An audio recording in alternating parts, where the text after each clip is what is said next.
지난밤 카일 노인에게 건네받은 나침반이 손 안에서 묵직하게 가라앉았다. 오래된 황동, 긁힌 자국들, 한 번도 가리킨 적 없었던 바늘.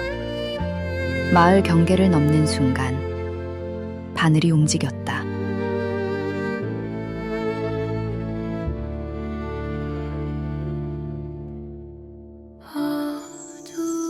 미니는 바이올렛의 어깨 위에서 그 바늘을 내려다봤다. 말이 없었다. 방향이 생긴다는 건 좋은 것이기도 하고 두려운 것이기도 하다는 걸 아는 것처럼. 사흘을 걸었다. 숲이 끝나고 평원이 나왔다. 평원이 끝날 무렵 바이올렛은 처음으로 그것을 봤다. 절벽 위에 도시가 있었다. 아니, 도시가 절벽을 붙들고 있었다. 흰 석조 건물들이 층층이 쌓여 낭떠러지에 박혀 있었다. 첨탑들은 구름 속으로 사라졌다. 아래에는 안개 바다가 출렁였고 위로는 하늘이 금빛으로 물들어 있었다. 도시 자체가 경계 위에 지어진 것처럼 보였다. 땅과 하늘 사이, 확신과 의심 사이.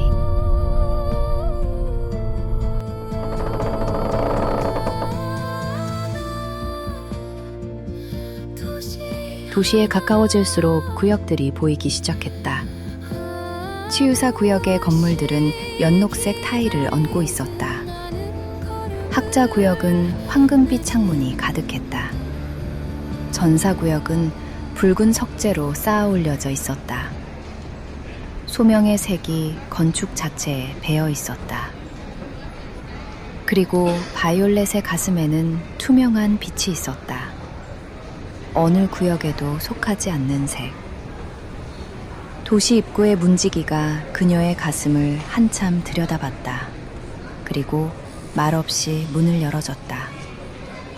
어디에도 속하지 않았기 때문에 어디에나 들어갈 수 있었다.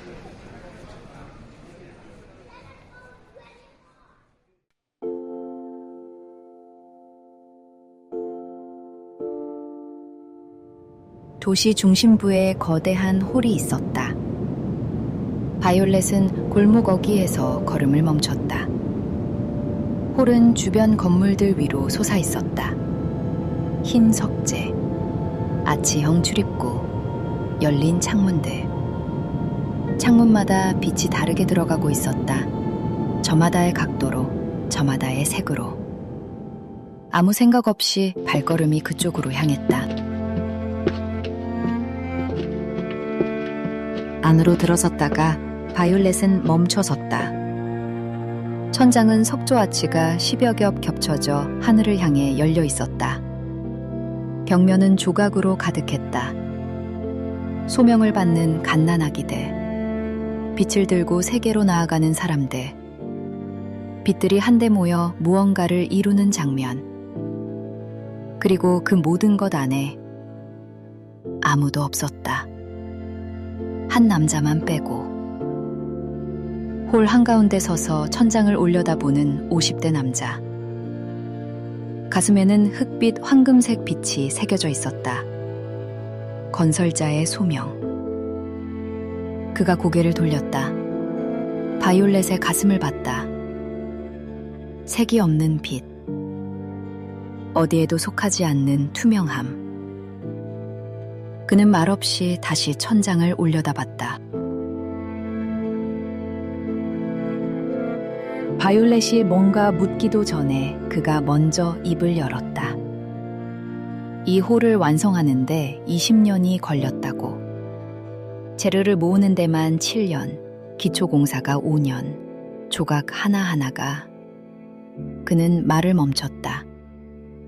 그리고 조용히, 그런데 아무도 오지 않는다고 말했다. 그 말이 공간 안에서 울렸다. 완벽한 홀이 그 한 문장을 수십 번 되돌려 보내는 것 같았다.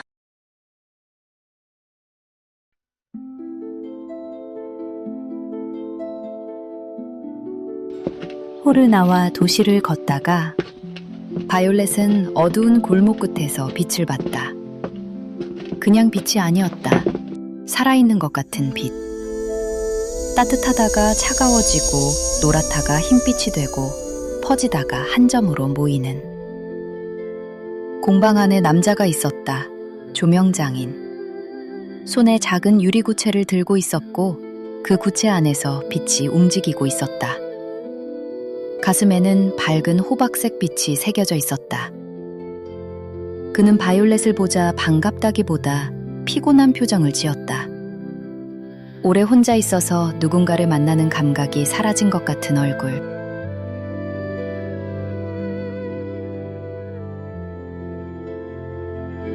공방 안에는 수백 개의 조명 장치들이 있었다. 천장에 매달린 것들, 벽에 붙은 것들, 바닥에 놓인 것들. 전부 완성작이었다. 그리고 전부 켜져 있었다. 묻지도 않았는데 조명장인이 말했다. 매일 켜고 끄는 일이라고. 아침에 켜고 밤에 끄고 켜고 끄고. 그는 손안의 빛을 바라봤다. 이 빛들이 어디를 비춰야 하는지 모르겠다고. 비출 곳이 없다고.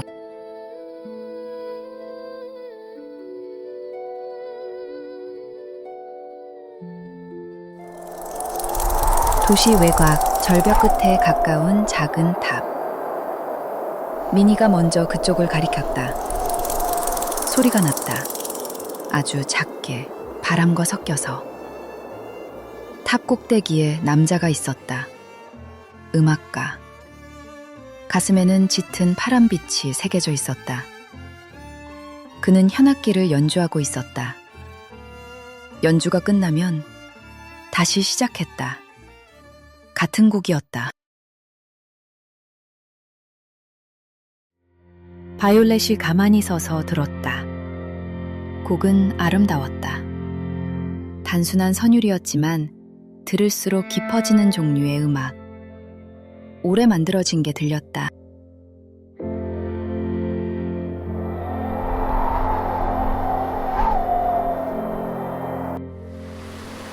연주가 또 끝났다. 음악가는 창밖을 봤다. 안개바다가 출렁였다. 이 곡을 완성하는데 3년이 걸렸다고 그가 말했다. 완성하고 나서 생각했다고.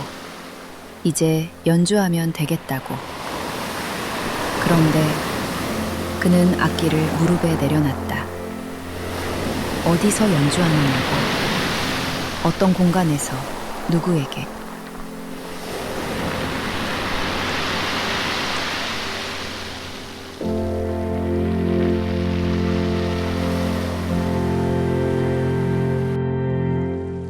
저녁이 됐다.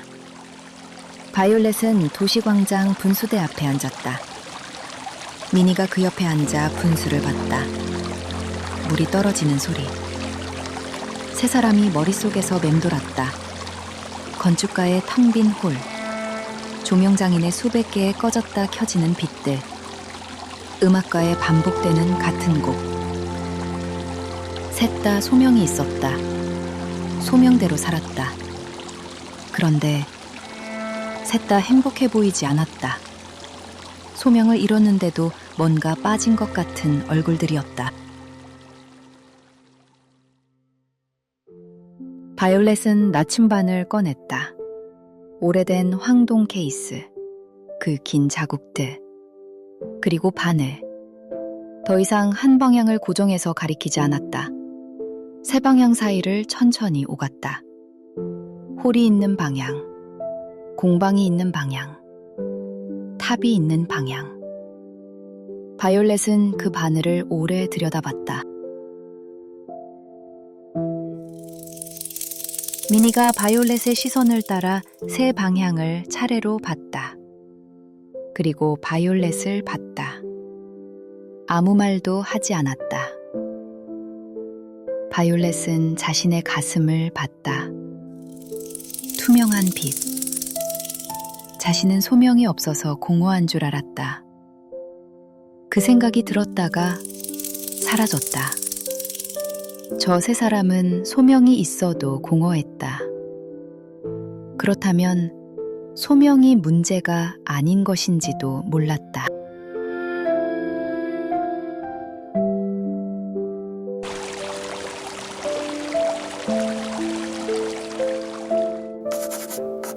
다음 날 아침, 바이올렛은 건축가를 찾아갔다. 이 공간을 어떻게 쓰길 바랐느냐고 물었다. 건축가는 처음엔 대답하지 않았다. 그러다가 천천히 말하기 시작했다. 원래 계획이 있었다고. 이 홀은 사람들이 모여 무언가를 나누는 공간이어야 했다고. 빛이 들어오는 시간대에 맞춰 창문을 배치했고 소리가 퍼지도록 천장에 공률을 계산했다고. 처음부터 혼자 쓸 공간이 아니었다고. 바이올렛은 그 말을 들으면서 조명장인을 떠올렸다. 공방으로 가서 홀 이야기를 했다. 창문 배치, 빛이 들어오는 각도, 텅 빈 공간. 조명장인은 처음에는 관심 없는 표정이었다. 그러다 눈빛이 달라졌다. 창문 각도를 계산하는 눈빛.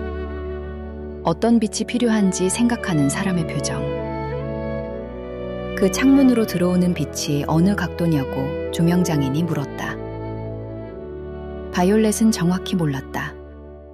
하지만 건축가는 알 것이라고 했다. 조명장인을 데리고 홀로 갔다.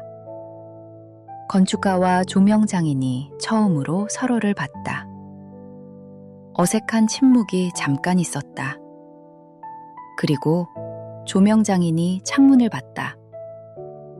건축가가 그 시선을 따라갔다. 둘이 동시에 같은 것을 보기 시작했다.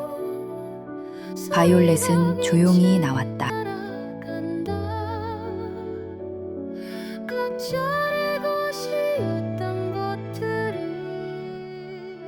그리고 탑으로 갔다. 음악가에게 홀 이야기를 했다. 건축가가 계산한 천장의 곡률, 소리가 퍼지도록 설계됐다는 것. 음악가는 아무 말도 하지 않고 악기를 들었다. 홀을 한 번 봤다. 거기서 연주하면... 그가 나직이 중얼거렸다. 문장을 끝내지 않았다. 하지만 그게 대답이었다.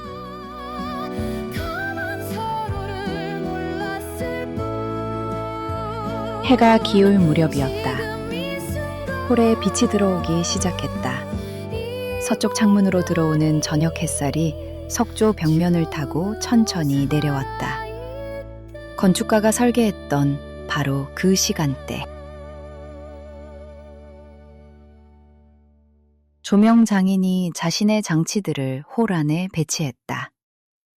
자연광이 닿지 않는 구석대, 천장 아치 안쪽, 계단 아래 그네. 인공빛이 자연광을 이어받아 공간 전체를 채웠다. 홀이 처음으로 온전히 밝아졌다.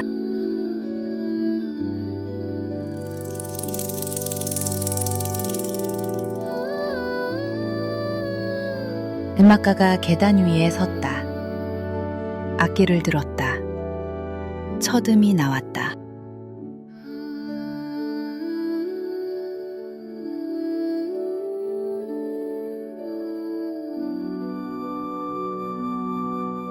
홀은 그 소리를 받았다. 천장이 소리를 감쌌다. 벽이 소리를 돌려보냈다. 건축가가 개선했던 곡률이 음악을 공간 전체로 퍼뜨렸다. 음악이 빛 속에서 흘렀다. 건축가는 홀 한가운데 서서 움직이지 않았다. 20년 동안 이 공간이 어떻게 쓰여야 하는지 알았지만 한 번도 들어본 적 없었던 소리가 지금 여기 있었다. 조명장인은 자신의 빛이 음악의 리듬에 따라 변하도록 조절했다. 음이 높아질 때 빛이 밝아지고 선율이 잠잠해질 때 빛도 가라앉았다. 빛이 처음으로 무언가를 향해 쓰이고 있었다. 음악가는 연주하면서 눈을 감았다. 소리가 돌아오는 게 느껴졌다. 벽에서, 천장에서, 바닥에서. 혼자 탑 꼭대기에서 연주할 때는 한 번도 없었던 감각. 음악이 공간 안에서 살고 있었다.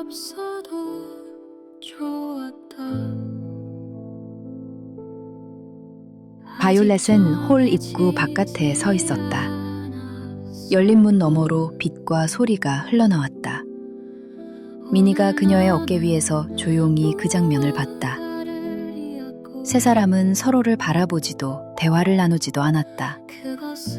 그냥 각자가 자기 일을 하고 있었다. 그런데 그 각자의 일이 처음으로 하나가 되어 있었다.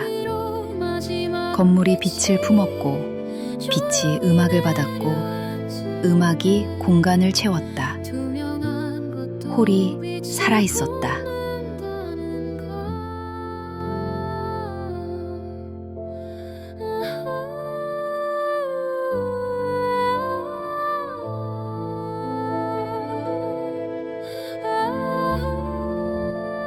음악이 끝났다. 잔향이 천천히 가라앉았다. 홀이 조용해졌다. 하지만 아까와 다른 조용함이었다. 텅 빈 조용함이 아니라 무언가로 가득 찬 후의 조용함. 세 사람은 말이 없었다. 말이 필요하지 않았다. 건축가가 처음으로 웃었다. 그 웃음이 어색했다. 얼굴 근육이 오래 쓰지 않아서 잊어버린 것처럼. 조명장인은 손안에 유리 구체를 봤다. 빛이 달랐다. 아까와 같은 빛인데 달랐다. 음악가는 악기를 내려놓고 홀 천장을 올려다봤다. 오래.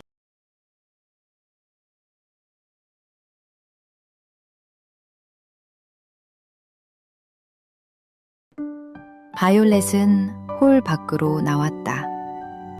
절벽 가장자리에 서면 안개 바다가 보였다. 해가 거의 다 넘어갔다. 하늘이 진한 주황과 보라 사이 어딘가였다. 나침반을 꺼냈다. 바늘이 이제 한 방향을 가리켰다. 도시가 아닌 방향, 다음 곳. 바이올렛은 자신의 가슴을 봤다. 투명한 빛, 여전히 색이 없었다.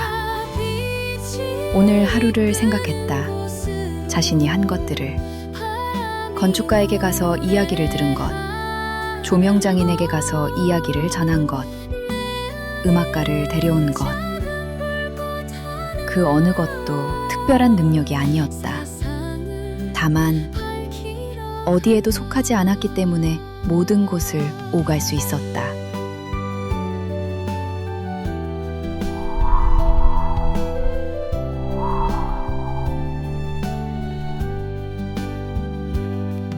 자신의 소명이 무엇인지는 아직 몰랐다.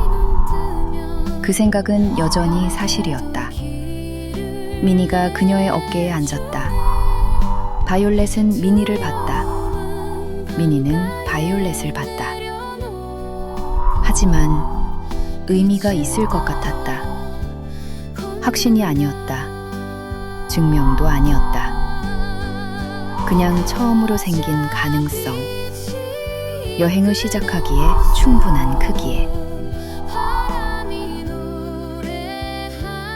바이올렛은 나침반이 가리키는 방향으로 발을 뗐다.